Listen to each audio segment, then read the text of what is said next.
রুকু কোরআনুল কারীমের মধ্যে আছে 540টা। কটা বাবা জোরে বলুন? 540টা। তার মধ্যে প্রথম রুকুটা আমি পড়েছি। আপনার বাড়িতে সন্ধ্যাবেলা কিংবা ফজরের নামাজে যদি কারোর ঘরে প্রচন্ড জিনের আসর করে, বিশাল ভয়ঙ্কর আওয়াজ হয়, ঘরে ঢুকলে রাত্রেবেলা মেয়েরা থাকতে চায় না, স্বামীর কাছে ফোন করছে, আরে কোথায় গেলে গো, এত ভয় লাগছে, আওয়াজ হচ্ছে, কি হয় কি হয় না? বাবাজিরা, আল্লাহওয়ালা ভাইয়েরা, আমার কোরআনের সূরা বাকারার মধ্যে আল্লাহর নবী সাল্লাল্লাহু আলাইহি সাল্লাম বলেন, ফ্রিতে তাবিজটা নিয়ে নিন। যে ব্যক্তি প্রত্যেকদিন কিংবা বাড়িতে সূরা বাকারা তেলাওয়াত করবে, এই সূরা বাকারার আওয়াজ যত দূর পর্যন্ত পৌঁছাবে, সূরা বাকারা যে ঘরের মধ্যে, যে রুমের মধ্যে তেলাওয়াত হবে, আল্লাহর নবী বলেন ওই বাড়িতে জিন, খবিস, দুষ্টু, শয়তান, ভূত, প্রেতনি কোনদিন কেউ কোনো উকি পর্যন্ত মারবে না। তাহলে 5001 টাকা লস হয়ে গেল। হলো কি হলো না? কিভাবে আমরা মানুষকে হাইকোর্ট দেখালাম, বুঝতে পেরেছেন? চলুন আরেকটা শিখিয়ে, আরেকটা শেখাবো।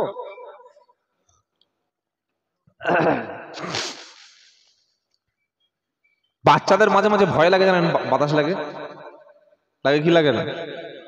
হুজুরদের কাছে গেল, ও হুজুর, বললে কি বাচ্চাটা যখন তখন রাত্রেবেলা বাতাস লাগে, কিছু হবে? বললে হ্যাঁ হবে।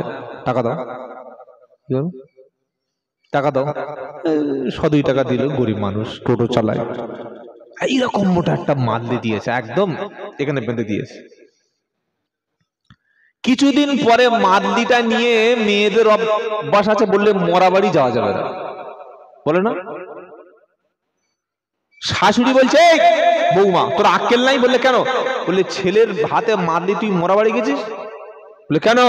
বললে মরা বাড়ি গেলে 40-এর আগে গেলে মারলি কেটে যায়। তার মানে কোরআন মরা লোকের দিকে ভয় পায়। এই কথা বললে ইমান থাকবে? এমন মাদলি করেছে, মরা বাড়ি গেলে মাদলি নাকি নষ্ট হয়ে যাচ্ছে। কিরকম ভণ্ডামি, চিন্তা করো। কি গো, আল্লাহর নবীর দেওয়া আমলটা শিখে নিন। আপনার সন্তানকে প্রত্যেক দিন সূরা ফালাক, সূরা নাস আর আয়াতুল কুরসি, এই 3টি সূরা, 3টি আয়াতের অংশ পড়ে ফু দেবেন। সকাল পর্যন্ত আল্লাহ তাআলার ফেরেশতারা আপনার সন্তান এবং আপনাকে পাহারা দেবে। জোরে বলুন সুবহানাল্লাহ। এটা সহজ না কঠিন? সহজ না কঠিন? এইবার আরেকটা দিয়ে বলে দিচ্ছি, যে ঘরের মধ্যে আমাদের বরকত দরকার আছে না নাই? টাকা পয়সা, জমি জায়গা, অর্থ সম্পদ, ছেলের মতো ইনকাম করছে, মেজো ছেলে মেজোর মতো ইনকাম করছে, বড় ছেলে বড়টার মতো, বাপ সারাদিন বুড়ো বয়সে খেটে খেটে হাড়বার হয়ে যাচ্ছে, টাকা দাঁড়াতে পারছে না। ইমাম সাহেবের কাছে গিয়েছে, হুজুর আসসালামু আলাইকুম, হুজুর কি আছে বলুন। ইমাম সাহেব বলছে, বাবা দেখো তুমি, তোমার কোন এক জায়গায় ভুল হচ্ছে। বলছে, না হুজুর, আমি কোনো ভুল করি না, কিন্তু আমার টাকার বরকত হয় না। এত আনছি, মাসে আমি 5,000, বড় ছেলেটা 13,000, মেজো ছেলেটা সে ব্যাঙ্গালোর আছে, সে 20,000 টাকা বাড়াচ্ছে, কিন্তু মাসে শেষে টাকা থাকে না। রোগ ব্যাধি, কোথায় বিপদ মুসিবত, আজকের এ ঝামেলা, কালকে ঝামেলা, মাসের শেষে 5-6 হাজার টাকা বাকি পড়বেই পড়বে। এরকম আমাদের সমাজে হয় কি হয় না? হয় না? মেয়েরা বলছে এক কাজ করো। বললে কি? বলে আব্দুল্লাহ জুবাইরের কাছে ফোন করো, করে একটা ডেট নাও, নিয়ে একটা মিলাদ দাও। কি করো? জোরে বলুন। মিলাদ দাও। ফোন করেছে, হুজুর আপনার ভিজিট কত? আমি কি কম বলবো না বেশি বলবো? আমি জানি সুযোগ একটা পেয়েছি, এমন বলতে হবে যেন 15 দিন আমার সংসার চলে। 20। কত বললাম? 20। তো বললে হুজুর ঘরোয়া ব্যাপার, একটু কম হবে না? বললে ঠিক আছে, একটু 2 করে 18 করে দিও। 18 হয়ে কিছু টাকা অ্যাডভান্স করে দিল। আপনাকে প্রশ্ন করছি, আপনার বিবেকের কাছে জিজ্ঞাসা করুন, ভিড়ার মুসলমানেরা, যে হুজুরকে বক্তাকে মিলাদে দাওয়াত করে 10, 15, 20 হাজার টাকা দিলেন। কেন দিলেন? আপনার বাড়িতে বিপদ যাচ্ছে বলে, আপনার রোগ হচ্ছে না বলে, আপনার বাড়িতে সমস্যা হচ্ছে বলে, আপনার স্বামী স্ত্রী ঝগড়া হচ্ছে বলে, আপনার ব্যবসায় আগুন লেগে গেছে বলে ওই দিন সন্ধ্যাবেলা ইমাম সাহেব মাগরিব থেকে এশা পর্যন্ত 3 ঘন্টা চিল্লে চিল্লে গলা ফাটিয়ে পাড়া সব লোক এক জায়গায় করে দিল। আর আমার মতো হারামখোর ফুটো মৌলবীকে 1.5 ঘন্টায় 20 হাজার টাকা দিলেন। মসজিদের ইমাম সাহেবের হাতে 500 টাকা দেওয়া হয়? বলুন, প্রশ্ন করতে বলুন। ওই ইমাম সাহেব, তুমি তো ঘরের লোক, দুটো খেয়ে চলে যাও। এটা ইমাম সাহেবের উপরে বেইনসাফি হলো কি হলো না? পশ্চিম বাংলায় 100-র মধ্যে 99টা জলসায় বক্তাদের টাকা গুছে গুছে দেওয়া হয়, আর ইমামকে একটা টাকা পর্যন্ত দেওয়া হয় না। যেখানে যেখানে বলেছি সেখানে কমিটি বললে তো আমাদের উল্টো পাল্টা বলে যাচ্ছে। বলবো না, আমি তো বলতে এসছি, আমাকে বলতে সুযোগ দিতে হবে।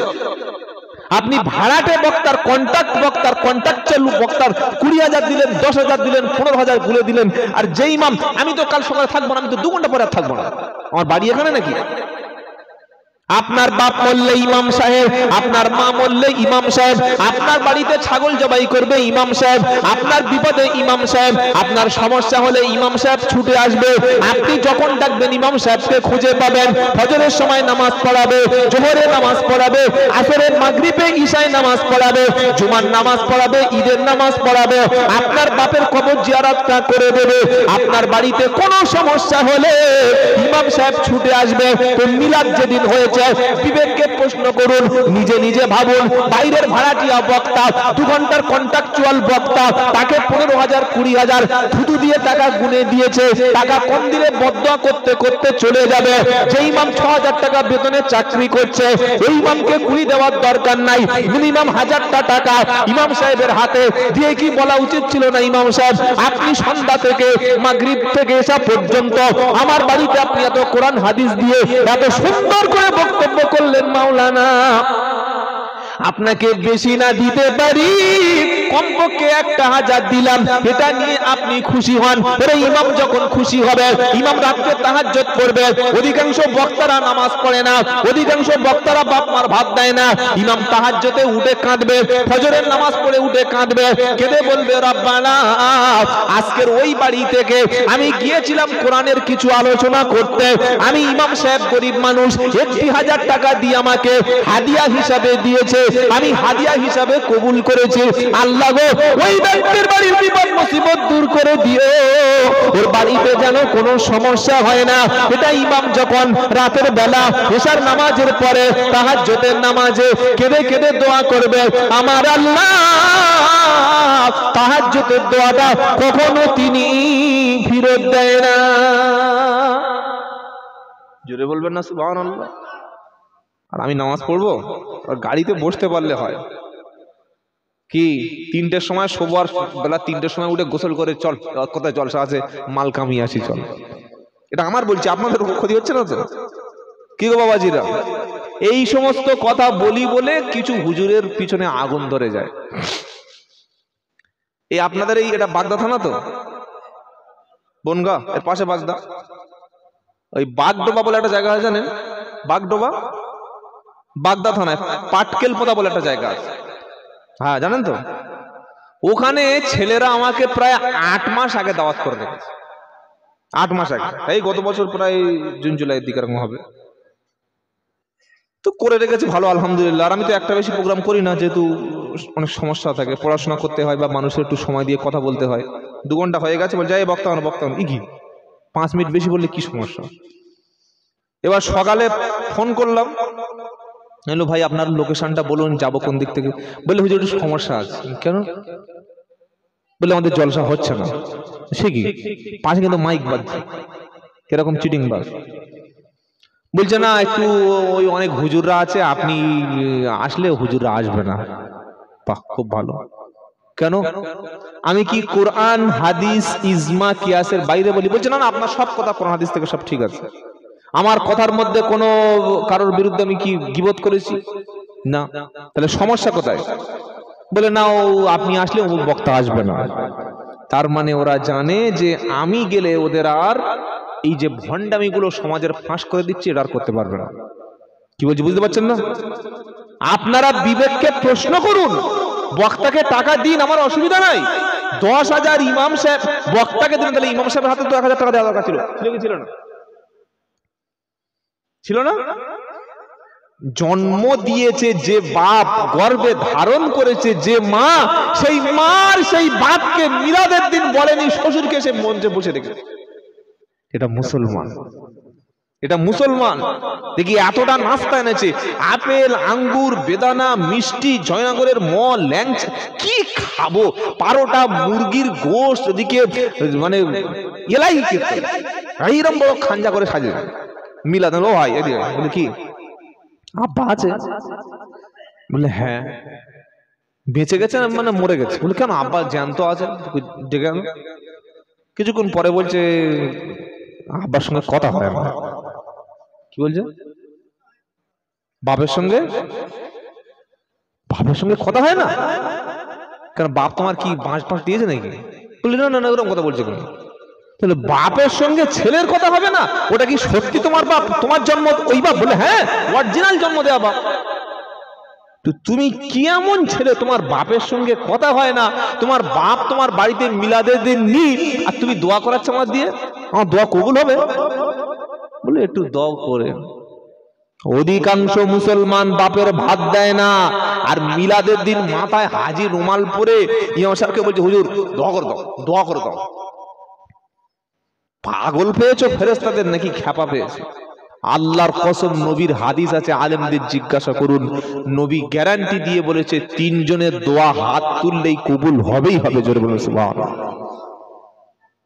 সব কিছু ভুলে যান, অন্তত এই হাদিস টাস্কের মাথায় করে নিয়ে সারা জীবন আমল করবেন, তাকদীর পাল্টে যাবে। সালাসু দাওয়াতুন মুস্তাজাবাত, আলেমদের জিজ্ঞাসা করুন, আমার নবী বলেন 3 ব্যক্তির দোয়া আমার আল্লাহর দরবারে কবুল হবেই হবে। সুবহানাল্লাহ বলুন। নবীর কথা শুনে যদি কোনো মুসলমান বলে না হবে না বা হতে পারে না, হয়তো হতে পারে, তার ঈমান আছে বলে কেউ বলতে পারবে না। কোন কোন ব্যক্তি আমার নবীজি বললেন দাওয়াতিল ওয়ালিদ। সুবহানাল্লাহ।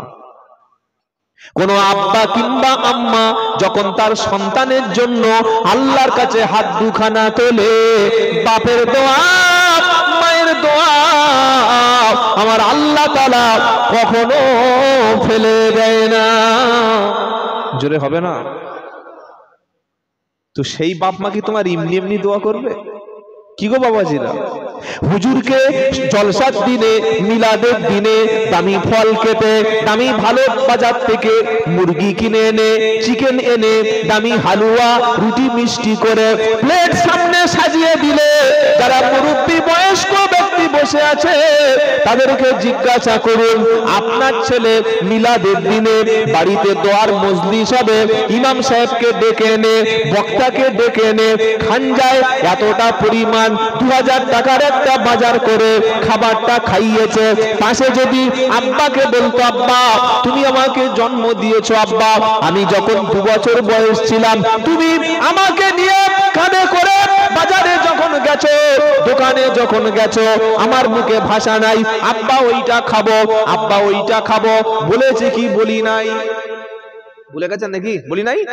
আব্বা ওইটা খাবো, আব্বা ওই প্যাকেটটা, দোকানের দিকে ইঙ্গিত করেছি না করি নাই?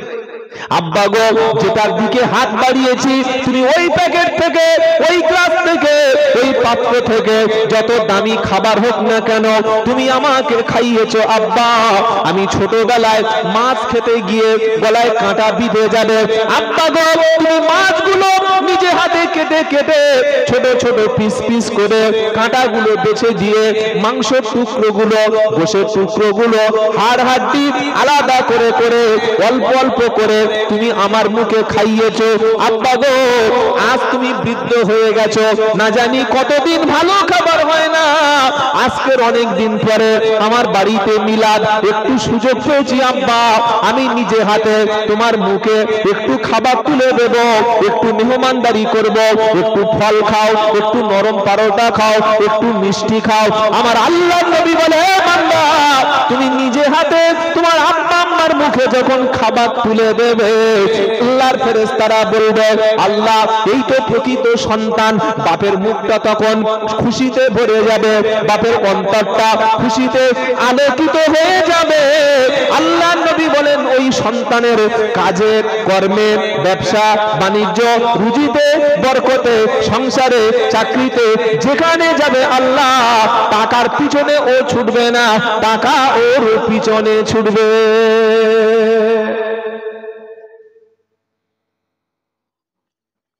ছেলেরা তো চলে গেছে, তা কারার মধ্যে 1000 টাকা বাপকে দিয়ে দোয়া চেয়েছে, এরকম ছেলে আমি অনেক বড় বড় মজলিসে হাত তুলতে বলেছি, কেউ তুলতে পারে। মুর্শিদাবাদ মালদার দিকে যখন প্রোগ্রাম করি, আলহামদুলিল্লাহ 2000, 5000, 10000 করে দিকে বিশাল লোক, আপনারা নিশ্চয়ই জানেন। হাত তুলুন দেখি, 1000 টাকা বাপের হাতে দিয়ে আর বাপের কাছে পায়ের কাছে বসে দোয়া চেয়েছেন এরকম কোন সন্তান? কেউ হাত তুলতে পারে। তার মানে আমরা এটা ভেবে নিয়েছি, মিলাদের হুজুর, মিলাদের বক্তা দোয়া করলে আমার ব্যাস রুজিতে বরকত হবে।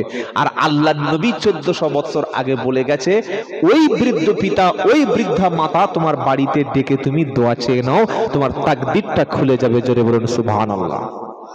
এটা সত্যটা গোপন করেছে যারা, এই পেটুক খুঁড়ে মৌলবি হলো তারা।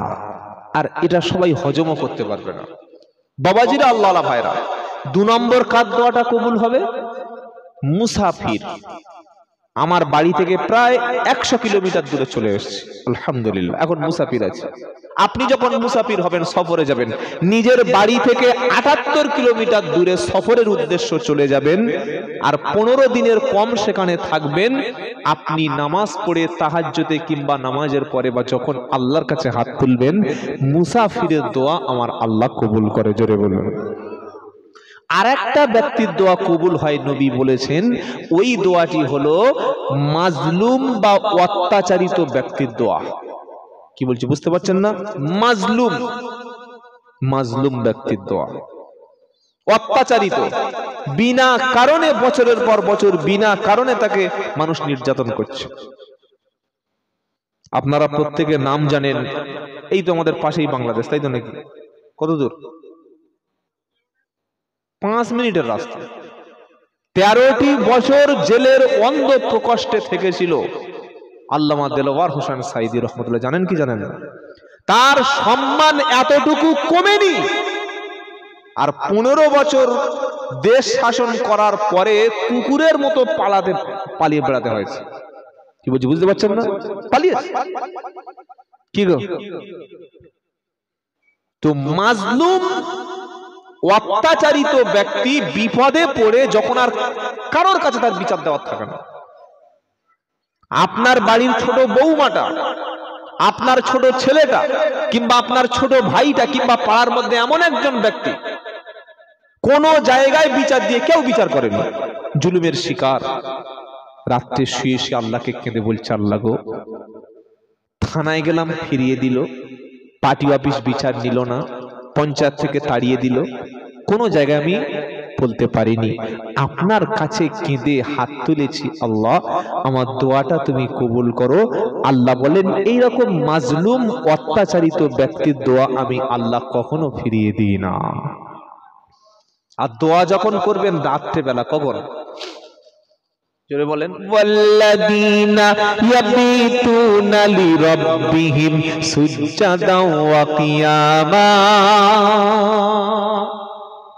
19 পারা 4th পৃষ্ঠা 8-9-10 নম্বর লাইনের 68 নম্বর আয়াত সূরা ফুরকান। ওয়াল্লাযীনা ইয়াবিতুনা লিরাব্বিহিম সুজদাও ওয়া কিয়ামা। রাত যখন গভীর হবে, ঈমানদার ব্যক্তি আছে তারা সিজদায় গিয়ে দাঁড়িয়ে দাঁড়িয়ে এই রাতকে তারা অতিবাহিত করবে।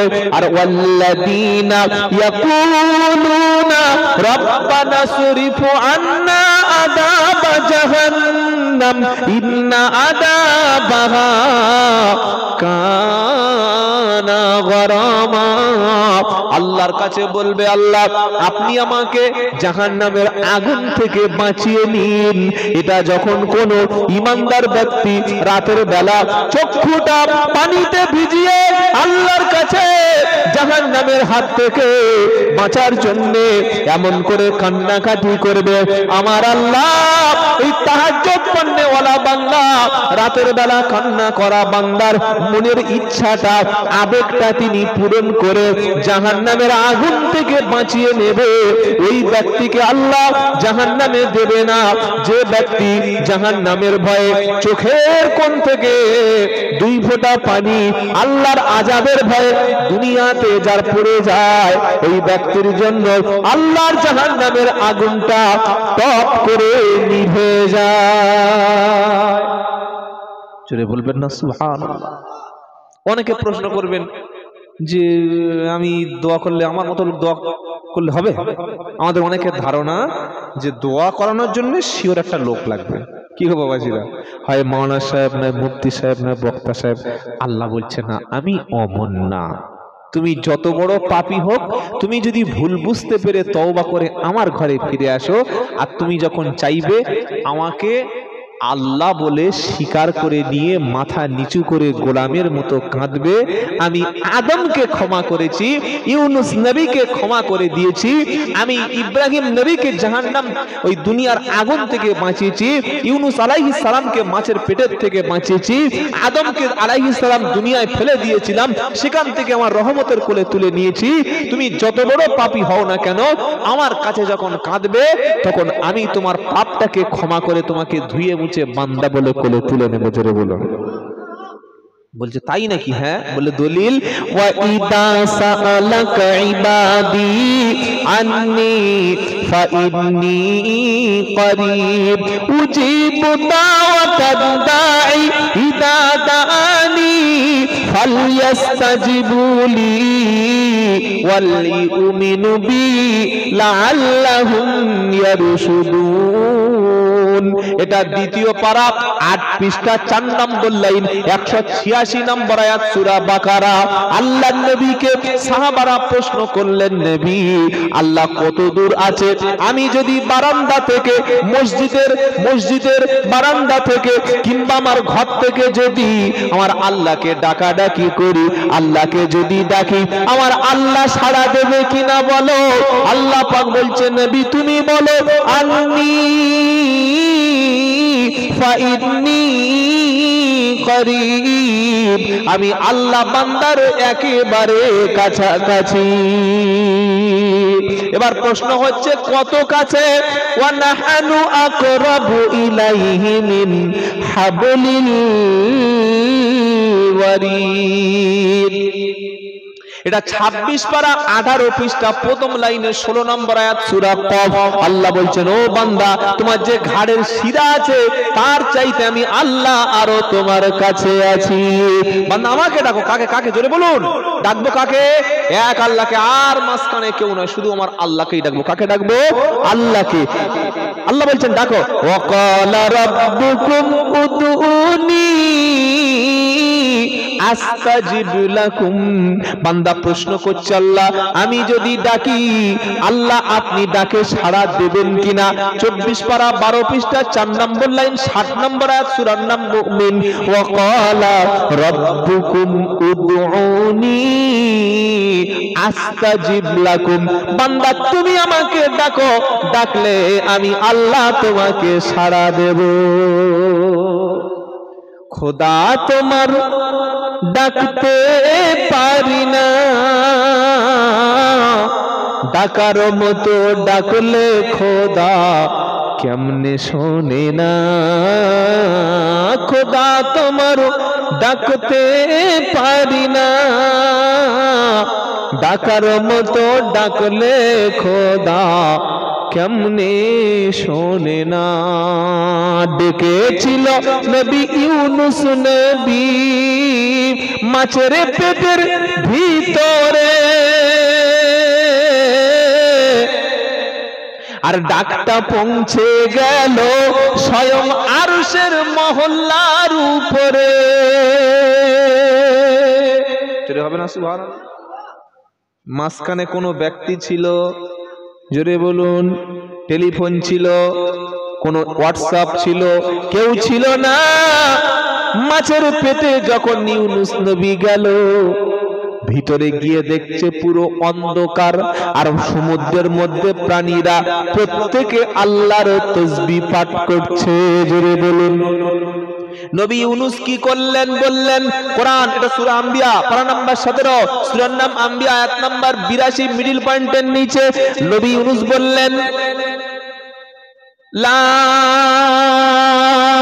ইলাহা ইল্লা আনতা সুবহানাকা ইন্নী কুনতু মিনাল যালিমিন। কি গো বাবাজিরা, বিপদে পড়লে এই দোয়া পড়বো কি পড়বো না? পড়বো ইনশাআল্লাহ, বলুন না। হ্যাঁ, লা ইলাহা ইল্লা আনতা সুবহানাকা।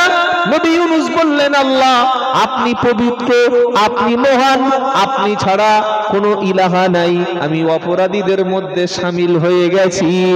একদিন, দুদিন, 3 দিন নয়, 40 দিন মাছের পেটে নবী ইউনূস নবী এই দোয়াটা যখন পড়লেন, আওয়াজ পৌঁছে গেছে কোথায়? জোরে বলুন। আর সে মাছের পেটে অন্ধকার, পানির অন্ধকার, রাতের অন্ধকার। আমি যদি বারান্দা থেকে আল্লাহকে ডাকি, আওয়াজ যাবে কি যাবে না? আরে জোরে বলুন। নবী ইউনূস নবী ডেকে বলছে, আল্লাহ আপনি পবিত্র, আপনি মহান। যখন অন্তর থেকে আর দোয়াটা করতে হয় কোত্থেকে? বলছেন না কেন? আমরা মসজিদে গিয়ে রব্বানা যালামনা আনফুসানা, আল্লাহ আমার এই ছেলেটা একটু পাস করিয়ে দাও, আর মেয়েটার একটু ভালো দেখে বিয়ে দিয়ে দাও, আল্লাহ আমার গাড়িটা একটু লা ইলাহা। বাইরে এসে বলছে, কই হলো না তো। এ দোয়া হয় না, চাওয়ার মতো চাইতে হয়। কি গো বাবাজি, আপনাদের এখানে পঞ্চায়েত এলাকা নাকি কর্পোরেশন এলাকা? পঞ্চায়েত। আপনার বাড়ির সামনে একটা ওই ড্রেন আছে, ড্রেনের উপরে একটু ঢালাই দরকার, আর একটা রাস্তা একটু ভেঙে গেছে বাড়ির সামনে, একটু করে দেওয়া দরকার। তো গিয়েছেন প্রধান সাহেবকে, বলছেন, প্রধান সাহেব আমার ঘরের সামনে রাস্তা ভেঙে গেছে, তুমি একটু ঠিক করে দিও, আর আমার বাড়িটা একটু কাজটা ঠিক করে দিও, আমি চলে যাচ্ছি। আসসালামু আলাইকুম ভাই, আসছি। কাজ হবে? প্রধান বলবে, বার কর, বার কর, বার কর। কি রে, কি করে কথা বলতে জান না? কি বলতে হবে? আসসালামু আলাইকুম ভাই, আল্লাহ আপনাকে অনেক সম্মান দিয়েছে, আপনি এলাকার প্রধান সাহেব, আমি একটা সমস্যার জন্য এসেছি, এই একটু সমস্যা, যদি ব্যাপারটা একটু আপনি ইচ্ছা করলে এটা আপনার কাছে আপনার দ্বারা হয়ে যেতে পারে, কোনো ব্যাপার না, একটু দেখুন না ব্যাপারটা। ভাই আমি তো আপনাদেরই লোক, ঠিক আছে ভাই একটু দেখুন। ঠিক আছে, যা, কাজ হবে না, হবে না। দোয়াই করতে জানে না। রব্বানা যালামনা আনফুসানা ইল্লাম তাগফির লানা ওয়া তারহামনা আল্লাহ আমার ছেলেটা চাই, আল্লাহ লা ইলাহা ইল্লাল্লাহ। দোয়া কি পেয়েছে? এটা দোয়া না। ইউনূস নবী যখন ডেকেছিলেন অন্তরের স্থল থেকে, গভীর মন থেকে আল্লাহকে ডেকেছেন, ডাক আলাদা। কি সুন্দর করে বলছেন কোরআন, ওয়াযান্নুনি ইদ যাহাবা মুগাদিমান ফাযান্না আল্লান নাকদিরা আলাইহি আল্লাহ ইলাহা ইল্লা আনতা সুবহানাকা ইন্নী কুনতু মিনাল যালিমিন। বলুন সবাই, লা ইলাহা ইল্লা আনতা সুবহানাকা ইন্নী কুনতু মিনাল যালিমিন।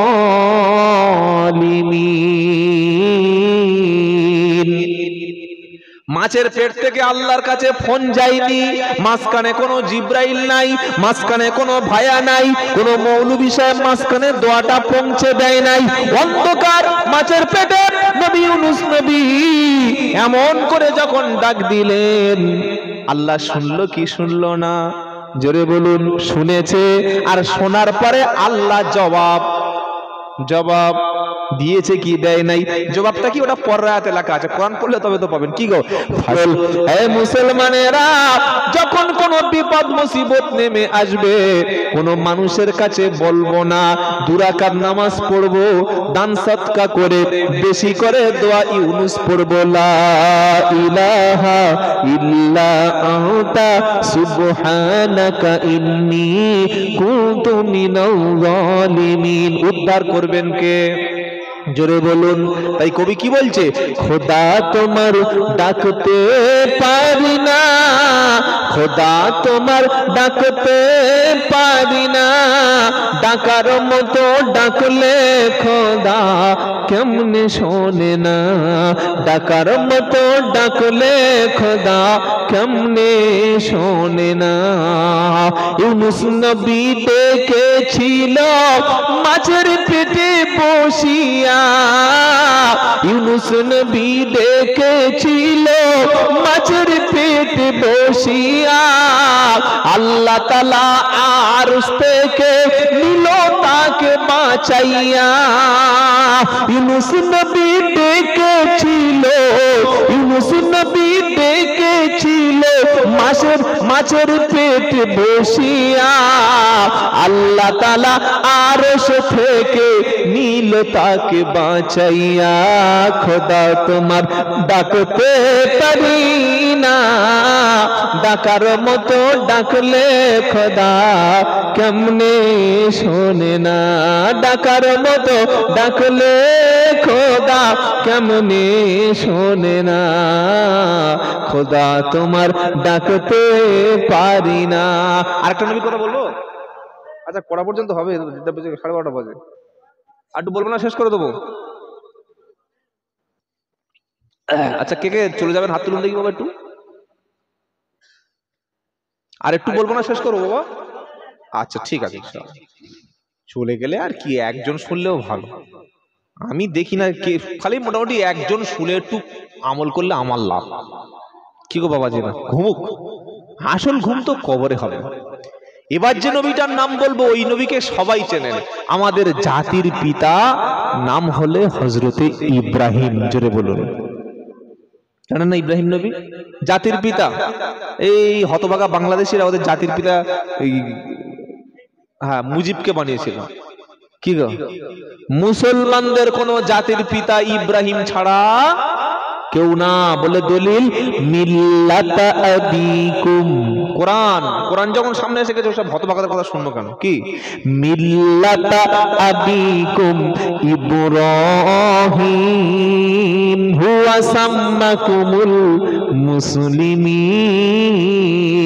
আল্লাহ কি সুন্দর করে বলছে, মিল্লাতা আবিকুম ইব্রাহিম হুয়া সাম্মাকুমুল মুসলিমিন। তোমাদের জাতির পিতা ইব্রাহিম আর নাম রেখেছে মুসলিমিন। আচ্ছা বাপের দায়িত্ব ছেলের নাম রাখা কিনা? হ্যাঁ, ছেলের নাম রাখার দায়িত্বটা কার? বাপের। যে তোমাদের জাতির পিতা ইব্রাহিম আলাইহিস সালাম, তাই তিনি আমাদের মতো সন্তানদের নাম রেখেছেন তোমরা মুসলমান। জোরে বলো, কি সুন্দর বলছে, মিল্লাতা আবিকুম ইব্রাহিম হুয়া সাম্মাকুমুল মুসলিমিন। জাতির পিতা ইব্রাহিম নাম রেখেছে মুসলিমিন, জাতির পিতা ইব্রাহিম নাম রেখেছে মুসলিমিন। তাই আমরা সবাই হলাম এখন মুসলমান। বলুন না সুবহানাল্লাহ। এত কঠিন পরীক্ষা নবী ইব্রাহিমকে নেওয়া হয়েছে, অত আযীম ইমতিহান কোন নবীর উপরে হয় নাই। এত মারাত্মক মারাত্মক পরীক্ষা। 12-13 বছরের ইসমাইল আল্লাহ বলছে জবাই করে দাও। আচ্ছা বলুন তো, আমাদের বললে আমরা কি শুনবো? এসব কথা মানা যায়? আল্লাহ বলেছে জবাই করতেই হবে। আল্লাহ বলছে তোমার স্ত্রীকে নিয়ে মক্কায় রেখে এসো, না আছে ঘর, না আছে স্টেশন, না আছে বিল্ডিং, না আছে পানি, কিচ্ছু নাই, ফাঁকা মরুভূমি, ওখানে ছেড়ে এসো। এসেছে কি আসে নাই? পরীক্ষা। আল্লাহ বললে, ইব্রাহিম বললে কি পরীক্ষা রেডি হও। সকলে জানেন, জাস্ট স্মরণ করিয়ে দিচ্ছি, সেই যুগের সবচাইতে বড় অত্যাচারী ছিল নমরুদ। অত্যাচার দেখেছেন কোথায়? 400 বছর লোকটা বেঁচে ছিল। আর বড় বড় মুশরিক কাফির শয়তান বদমাশ গুলো এরা জীবনে কম বয়সে মরে না। আপনি লিখে রেখে দেন, যত বড় বড় জালিম স্বৈরা শাসক ওরা মরবে না। ও 80 বছর 90 বছর 100 বছর হায়াত পাবেই, পেয়ে জ্বালিয়ে পুড়িয়ে ছাই করে দেবে। ভালো ভালো মুসলমান পাড়ায় 40 বছর 50 বছর হয় না মারা গেছে, আর একদম পাড়ার বুড়ো শয়তানটা দেখবেন 100 বছর বেঁচে কি আছে কি আছে না বাবাজিরা, আল্লাহ ভাইরা। তো মুফাসসিরিনরা বলেছে ইব্রাহিম নবীর এই যে গ্রেট দুশমন, গ্রেট এনিমি, সবচাইতে বড় দুশমন ওই স্বৈরা শাসক নমরুদ 400 বছর বেঁচে ছিল। নবীর ইব্রাহিম কলেমার দাওয়াত দিচ্ছে, মানুষকে কলেমা শেখাচ্ছে, মুসলমান বানাচ্ছে, ও তো সহ্য হবে না। ও দেখলো আমার রাজত্ব দুদিন পরে শেষ হয়ে যাবে। কয়েক মন কাঠ সংগ্রহ করলো, মাসের পর মাসটা কাঠটা প্রজ্বলিত করলো, এরকম স্ট্যান্ডের মতো বিশাল কাঠ উঁচু করে দুবারে দুটো কাঠ খাড়া করে দিয়ে নবী ইব্রাহিমকে হাত বেঁধে দিয়ে আর বো করে ঘোরাচ্ছে। কেন কেন গো? ফেলে পুড়িয়ে দেবে। আচ্ছা, আল্লাহর বান্দাদের কেউ পুড়িয়ে শেষ করতে পারে কি? মুসলমানেরা পারে?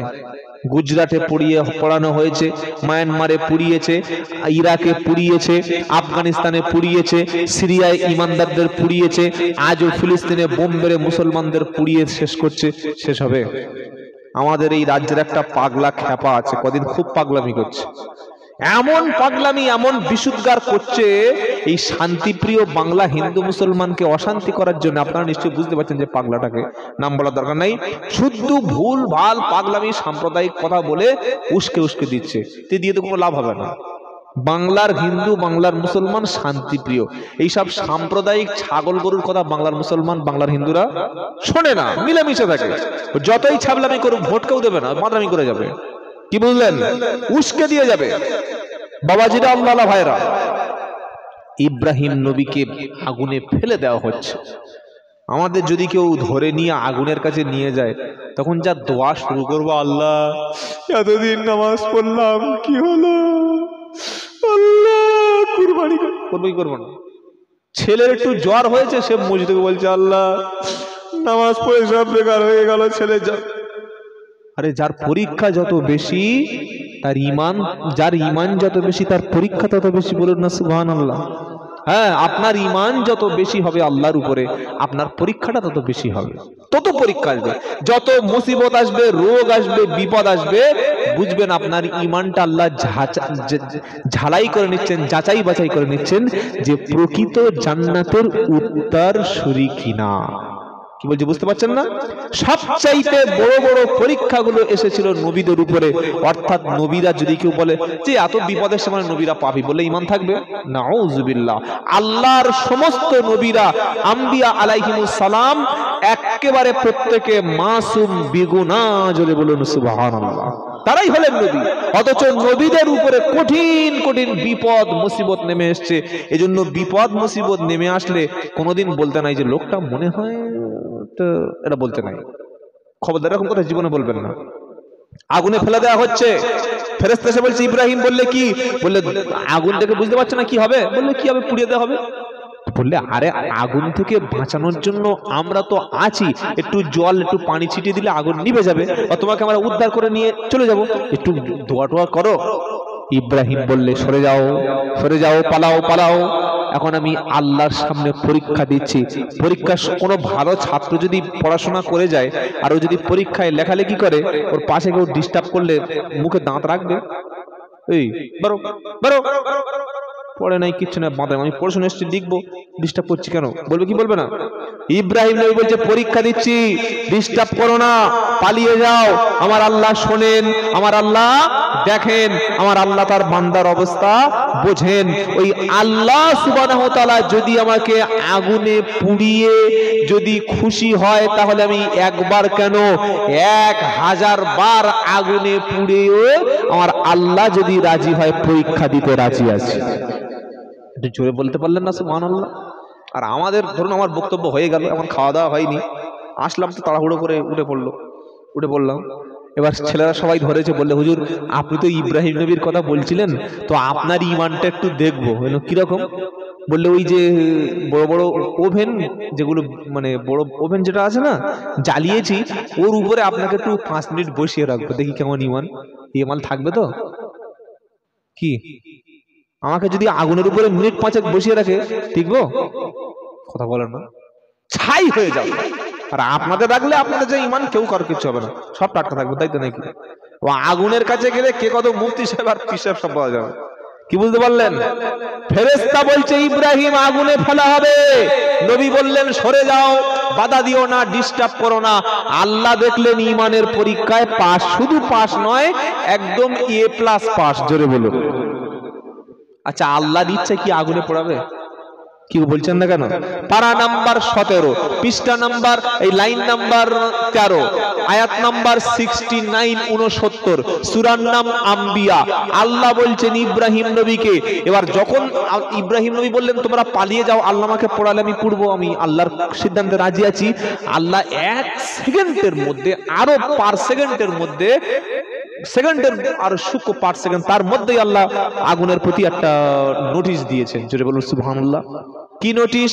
ইয়া নারু কুনি বারদাও ওয়া সালামান আলা ইব্রাহিম। আল্লাহু আকবার। আয়াতগুলো যখন পড়ি চোখ থেকে যারা আলেম ওলামা জিজ্ঞাসা করেন পানি এসে যায়। কি কঠিন পরীক্ষা। ইয়া নার, ও আগুন, কুনি বারদাও, আমার ইব্রাহিমের জন্য তুমি ঠান্ডা হয়ে যাও। কেমন ঠান্ডা? -10, -40 এমন ঠান্ডা না। আল্লাহ যদি বলতো আগুন আমার ইব্রাহিমের জন্য তুমি ঠান্ডা হয়ে যাও, আগুনের অগ্নিকুণ্ডটা ইব্রাহিম নবীকে ফ্রিজ করে বরফ জমিয়ে দিত, ঠান্ডা করে দিত। আল্লাহ আরেকটা শব্দ ব্যবহার করলেন, বারদাও ও সালামা। কি বললেন? সালামা, সালামা, বারদাও ও সালামা, শান্তিদায়ক, কমফোর্টেবল, তুমি ঠান্ডা হয়ে যাও, না গরম না ঠান্ডা, অর্থাৎ এসির মতো অনুকূল পরিবেশ হয়ে যাও। আমার বন্ধু যতদিন থাকবে আগুন ইব্রাহিমকে স্পর্শ করবে না। জোরে বলুন না সুবহানাল্লাহ। বাবাজিরা, আল্লাহ ভাইরা, এটা হচ্ছে ঈমান। এটার নাম কি? এই ঘটনাগুলো সবাই জানেন। তাহলে কেন বলছি? যাতে আমাদের ঈমানটা মজবুত হয়, যে যদি ডাকার মতো আল্লাহকে ডাকি তিনি শুনবেন। ডাকার মতো ডাকলে তিনি শুনবেন। ডাকতে হবে, আল্লাহ ছাড়া আমাদের কে আছে? কেউ আছে নাকি? কে আছে আমাদের? কেউ না। বাপ, ভাই, ছেলে পুলে, বন্ধু বান্ধব, আত্মীয় স্বজন সব আপনার দুশমন। বিশ্বাস হয় না? বিশ্বাস হয় না? আপনার ক্যান্সার হয়েছে, আপনি বিছানায় পড়ে আছেন, 2 বছর ব্যবসা বন্ধ, কাজ বন্ধ, 1 পয়সা ইনকাম করতে পারেন না, ওই কোলের বউ থাকবে? থাকবে? ছেলে আপনাকে কাছে এসে আর বসবে? আর ফোনে বন্ধুরা ফোন করবে? একবার দেখতে যাবে, ওই কে, ওই শওকত, ওর ক্যান্সার হয়েছে, ও চল চল বাবা দেখে আসি, কি ভালো লোক ছিল, এসছে, একটু মিষ্টি একটু ফলটা এনে, বাবা রে একটু সবর কর, কি করবি বাবা, ওই যে বলে চলে গেল, ফোন করছে আর ফোন তোলে। এটার নাম কি? দুনিয়া। এটার নাম দুনিয়া। বাপের 4টে ছেলে, যে ছেলে ইনকাম বেশি করতে পারে বাপ তার উপরে একটু বেশি খুশি, তার কথাটা বেশি শোনে। আর যে ছেলেটা গ্রাজুয়েশন পাশ করে ভোবো ঘুরে ঘুরছে, 1 পয়সা সংসারে দিতে পারে না, ও রাত 12টার সময় এসে ডেকে ভাত চাইলেও কেউ দেয় না। কি গো? এটার নাম হচ্ছে দুনিয়া। এটার নাম কি? দুনিয়ায় বিবি যখন কাছ থেকে চলে গেল, বাচ্চা যখন কাছ থেকে চলে গেল, তাহলে আখেরাতে এই বিবি, এই বাচ্চা, এই আত্মীয় স্বজন কাছে আসবে? কি মনে হচ্ছে? এই ছেলে, এই মেয়ে, এই ভাই, এই বোন কাছে আসবে? ইয়াউমা ইয়াফিরুল, আসবে না বলতে গেলে তার দলিল লাগবে, আন্দাজে চেল্লাচিল্লি করলে হবে না। কি? হ্যাঁ, ইয়াউমা ইয়াফিরুল মারউ মিন আখিহি ওয়া উম্মিহি ওয়া আবিহি ওয়া সাহিবাতিহি ওয়া বানিহি লিকুল্লি ইমরিইম মিনহুম ইয়াউমা ইদিন শাআনুন ইগনি। 30 পারা সূরা আবাসা। কিয়ামতের দিন আল্লাহ বলছে, শোনো, সবচাইতে আপন 5টা ব্যক্তি তোমার কাছ থেকে প্রথমে তারা কেটে যাবে। কে কে? ইয়াউমা ইয়াফিরুল মারউ মিন আখিহি, ভাই তোমার দেখে কিয়ামতের দিন দৌড় দেবে, ভাই প্রথম পালিয়ে চলে যাবে। ওয়া উম্মিহি, মা সন্তানের কাছে সন্তান ফেলে পালিয়ে যাবে। ওয়া আবিহি, জন্মদাতা পিতা সেদিন তোমার কাছ থেকে পালিয়ে যাবে। ওয়া সাহিবাতিহি, ওই সেই আপন স্ত্রী, আপন বউ, তুমি যাকে ছাড়া চলতে পারো না, যার কথা শুনে তুমি চলো, তুমি যার হুকুমের গোলাম হয়ে গেছো, সেই বিবি তোমার কাছ থেকে পালিয়ে যাবে। 4 জন গেল, ভাই গেল, মা গেল, বাপ গেল, বিবি গেল। এবার বাকি আছে কে? জন্ম দেওয়া ছেলে। অবানিহি, ভাই সন্তানের, সে সন্তান বাপের কাছ থেকে পালিয়ে চলে যাবে। আব্বা বলবে, ছেলে এদিকে আয়, বলবে দুনিয়াতে বাপ বলতে কেউ ছিল না, খবরদার আমার মতো ব্যক্তিকে তুমি ছেলে বলে ডাকবে না। বললে, হুজুর কোরআন তো এমন কথা বলে না। ইয়া আইয়ুহান নাসুত্তাকু রাব্বাকুম ওয়াকশাউ ইয়াওমাল লা ইয়াজজি ওয়ালিদুন আন ওয়ালাদিহি ওয়ালা মাউলুদুন হুয়া জাযিন আও ওয়ালিদিহি শাইয়্যা ইন্না ওয়া'দাল্লাহি হাক্কুন ফালা তাগুররান্নাকুমুল হায়াতুদ দুনিয়া ওয়ালা ইয়াগুররান্নাকুম বিল্লাহিল গারুর। পারা নাম্বার 21, পৃষ্ঠা নাম্বার 13, লাইন নাম্বার 7, 8, 9, আয়াত নাম্বার 31, সূরার নাম লুকমান। ইয়া আইয়ুহান নাসুত্তাকু রাব্বাকুম, হে মানুষেরা তোমাদের রবকে ভয় করো। ওয়াকশাউ ইয়াওমাল লা ইয়াজজি ওয়ালিদুন আও ওয়ালাদিহি, আর সেদিনকে ভয় করো যেদিন বাপ তার বেটাকে ছেলে বলে পরিচয় দেবে না, ছেলে তার বাপকে আব্বা বলে পরিচয় দেবে না। বলে অবস্থাটা কেমন হবে? লিকুল্লি ইমরিইন মিনহুম ইয়াওমা ইদিন শাআনুন ইগনি, প্রত্যেকে নিজের চিন্তায় ব্যস্ত থাকবে, নিজের চিন্তায়। এক্ষুনি যদি এরকম 12 ফুটের একটা বাঘ যদি ওদিক থেকে এখান থেকে ঢোকে, তখন আমি কি বসে থাকবো? তাই তো নাকি? আর আপনারা সব এরকম বসে দেখবেন যে দেখি কত বড় আল্লাহর ওলি হয়েছে, খাই কি দেখি, বলবেন? কেউ থাকবে না। কোত্থেকে ভেঙে প্যান্ডেল ফ্যান্ডেল ছিঁড়ে কাপড় উড়িয়ে লুঙ্গি কোমরে আছে কিনা, পালা, আগে পালা। এটা দুনিয়ার ভয়। যে সূর্য পৃথিবী থেকে 9,30,00,000 মাইল দূরে, যে সূর্যটা 13 লক্ষ গুণ বড়, ওই সূর্যের তাপটা টেনে এনে মাথার উপরে যখন চাপিয়ে দেওয়া হবে, মানুষ তখন নিজের বিবিকে, নিজের বাচ্চাকে, নিজের অবস্থাটাই ভুলে যাবে। প্রত্যেকটা বান্দা বলবে, ইয়া নাফসি, ইয়া নাফসি, নাফসি নাফসি, আমার কি হবে, আমার কি হবে, আমার কি হবে। এমনকি আম্মাজান আয়েশা সিদ্দিকার সামনে নবী বলছেন, আয়েশা, কিয়ামতের দিন প্রত্যেকে উলঙ্গ হয়ে উঠবে। আল্লাহু আকবার। কারোর অঙ্গে কোনো কাপড় থাকবে না। আয়েশা সিদ্দিকা বলছেন, হে আল্লাহর নবী, এরকম যখন সিচুয়েশন তৈরি হবে, কেউ কারোর দিকে তাকিয়ে লজ্জা পাবে না? নবীজির চোখ থেকে পানি এসে নবীজি বললেন, আয়েশা, তাকানো দূরের কথা, আকাশ তাকানো দূরের কথা, নিজের কথাটাই মানুষ ভুলে যাবে। কি করে তাকাবে? সেই মুসিবতের দিন আল্লাহর কসম করে বলে গেলাম, আমি আব্দুল্লাহ জুবায়ের বলছি, কথাটা লিখে রেখে দিন। ওই মুসিবতের দিন বেটা বাপের না, ছেলে বাপের না, মা তার সন্তানের না, স্ত্রী তার স্বামীর না, ওই দিন কিন্তু আল্লাহ পাকের কালাম, আল্লাহর কোরআন শরীফ আপনাকে ছেড়ে যাবে না। জোরে বলুন সুবহানাল্লাহ। বিশ্বাস হয় না? যারা কোরআন বুকে ধরতে পেরেছেন, যারা কোরআন পড়তে শুরু করেছেন, অনুরোধ করে বলে যাব, আমি প্রত্যেকটা জলসায় গিয়ে বলি, 25 লাখ, 28 লাখ, 30 লাখ টাকা খরচ করে এত সুন্দর মসজিদ করেছেন, আর ওই মসজিদে যদি নামাজি সংখ্যা বেশি না থাকে, ওই মসজিদের মধ্যে যদি কোরআন পড়ার লোক না থাকে, আমার কথা বিশ্বাস না হলে কাল ফজরের, আজকের ফজরের নামাজে মসজিদের মধ্যে প্রবেশ করে দেখবেন, মসজিদের সেলফে তাকের মধ্যে আল্লাহ পাকের পবিত্র কোরআন আছে কি আছে না? আছে না?